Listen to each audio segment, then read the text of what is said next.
Hello, welcome back to my channel Qubit Educational Services. In this video we are going to discuss the second question from the ICER Aptitude Test Model Paper 1. Okay, this question is primarily based on two important concepts from calculus. Okay, the first one is limit of a sequence and second one is application of derivatives to find the extreme local values, local extreme values like local maximum or local minimum values of a function. Okay. The question is very simple, okay, but to solve it or to pick the correct option, you need to use the calculus technique, okay.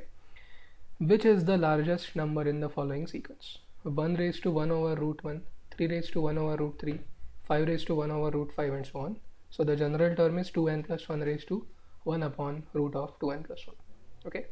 So we have three options here: 3 raised to 1 upon 3, 5 raised to 1 upon root 5 and 7 raised to 1 upon root 7, and all of them can be seen here, okay. First, second and the third one will be the next term to 5 raised to 1 upon root 5, and the last option is the sequence is unbounded.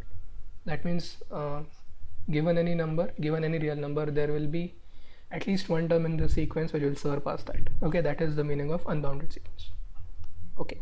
Now to tackle this question, what we use is we make use of the continuous version of the same sequence, okay. So we consider the function f of x defined by x raised to 1 upon root x. Alright, and we first find what happens to the function when x takes the values which tend to infinity, okay. Now this is a very standard limit, you might very well already be knowing it, okay. So what you should do is you should write x as root of x into root of x, okay, and then you can write down these two terms separately so that it becomes limit as root x tends to infinity. Well, that is equivalent to x tends to infinity, right? Root x raised to 1 upon root x into root x raised to 1 upon root x, and this limit is 1, isn't it? Because of the following standard limit: limit as x tends to infinity, x raised to 1 upon x is equal to 1, okay. You can prove it by L'Hospital's rule, taking the logarithms and so on, but right now we have made use of this formula to come to the conclusion that the limit of the function as x tends to infinity is indeed 1, okay. So clearly the sequence is not unbounded because the function itself is not unbounded, because all these points or all these numbers, okay, will be y coordinates of some of the points which will be on the graph of the function x raised to 1 over root of x, okay. So option D is now ruled out. So let us now decide whether it is A, B or C. Well, now this is a theorem from sequence assigned series, or specifically infinite series. So when the sequence is convergent, that means the limit is finite, the sequence has to be bounded, okay. So every convergent sequence is bounded, so D is ruled out. Yeah. Now let us talk about the applications of derivative part, in which we will be deciding whether 3 raised to 1 upon root 3 is greater, or 5 raised to 1 upon root 5 is greater, or 7 raised to 1 upon root 7 is greater, okay. I wish we had calculator so we could directly decide which one of the three is the greatest, okay, but anyways, we can do it otherwise, and that's what we're going to do now. So we let the first term to be 1, which is already there, right? Because 1 raised to 1 over root 1 is 1, okay. And the limit of Tn as n tends to infinity, where Tn is a general term of the sequence, is also 1.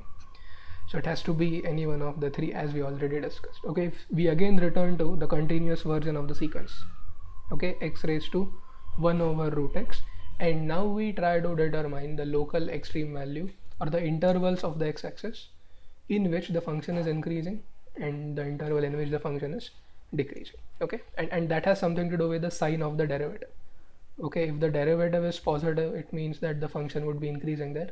If the derivative is negative, then it would mean that the function is strictly decreasing there, okay. Fine, use logarithmic differentiation now.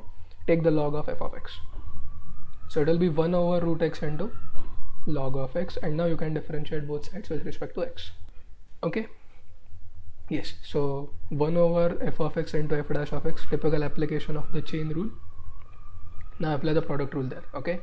Derivative of the first, negative 1 upon 2 into x raised to minus 3 by 2, second function as it is, plus first function as it is into derivative of the second, which is 1 over x, okay. Now shift 1 over f of x to the other side, so it will go to the numerator and you will get an expression for f dash of x, right? The function itself into 1 upon x raised to 3 by 2, which is this term, okay. and you will find that the same term also appears there, so you can take it common. Okay, so x raised to 1 over root x into 1 over x raised to 3 by 2, and inside the bracket what will you have? From this term nothing is left, so 1, and from the first term you will have negative log x divided by 2. Okay, now clearly x raised to 1 over root x into 1 upon x raised to 3 by 2, this can't be 0. So according to the first derivative test, if at all the function has a local maximum or minimum, at that point negative 1 upon 2 log x plus 1 has to be equal to 0, right? If you solve this equation, you will get x equal to e raised to 2. Okay, and now the next step is very crucial. We first note that the approximate value of e is 2.718, and therefore the approximate value of e squared will be, well, somewhere around 7.4. Okay, and we note that this is greater than 7. All right, and this is important because what we have observed is the derivative of our function at e squared is 0. All right, so it would be interesting to see what happens to the left of e squared and to the right of e squared. Okay, all right, so we assume that x lies between 1 and e squared. Okay, let us assume that. Take log. Okay, so 0 is less than log x is less than 2. Okay, we can do that because log x is an increasing function, we know that, right? Yes. Now we divide both sides, well, all the three sides of this inequality by a positive number 2. Okay, so 0 less than log x by 2 less than 1. Okay, and now we multiply by negative 1, and because we are multiplying by a negative number, we are forced to change the sense of the inequalities, okay, or the signs. So it will be 0 greater than negative log x by 2 greater than negative 1, and now we add 1 to both the sides. Okay, but we just write it in the opposite way. Okay, so if we add 1, what we'll get is 1 greater than negative log x by 2 plus 1 greater than 0.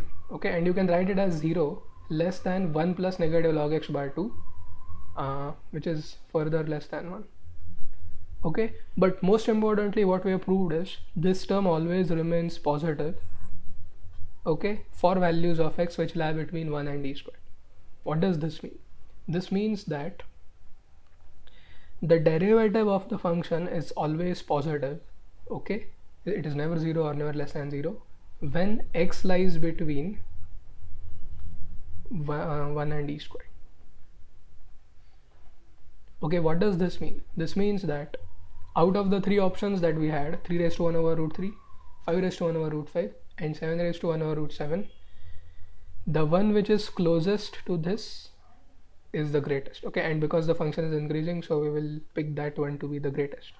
Okay, and if we use the calculator to find what the option is, okay, let's just quickly do that. 3 raised to 1 by root 3. Okay, for 3 it is 1.88. Okay, then for 5 it is 2.053. so you can clearly see that it is increasing. It's 539, so I can take it as 54. And now let us go to 7. Okay, yeah, so for 7 it is slightly greater than what it was at 5. It is 2.086. so the calculator has confirmed that our answer is correct. 7 raised to 1 over root 7 is the greatest. Okay, all right, so this completes question number 32, or the second question. In the next video we will go to question